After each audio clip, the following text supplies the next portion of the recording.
Welcome to the Rim Break Rodeo. We hope this video helps. You're going to change the domain now. First, sign into Aternos and pick the server you want to edit. Once selected, stop the server and make a quick backup of world and config so you can revert if needed. Next, open the server control panel and navigate to the network or domain section where address settings live.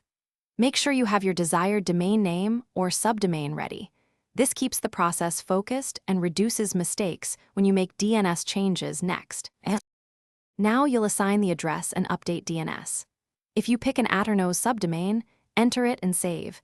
If you use your own domain, create a CNAME record at your registrar that points the chosen host to the Aternos target host. Make sure you set TTL low so changes propagate faster, and double-check there are no conflicting or AHA records for that host name. Once DNS entries are saved, return to Aternos and confirm the custom domain entry so the service can validate the mapping.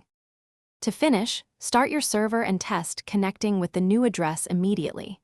If it doesn't resolve, clear your device DNS cache or try a different network and verify the CNAME is exactly correct with no stray records. Make sure you restart the server after Aternos confirms the domain. If problems persist, the key troubleshooting tip: wait for DNS propagation up to 24 to 48 hours while repeatedly checking the registrar's.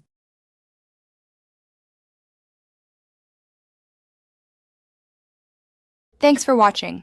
Consider subscribing if we helped you.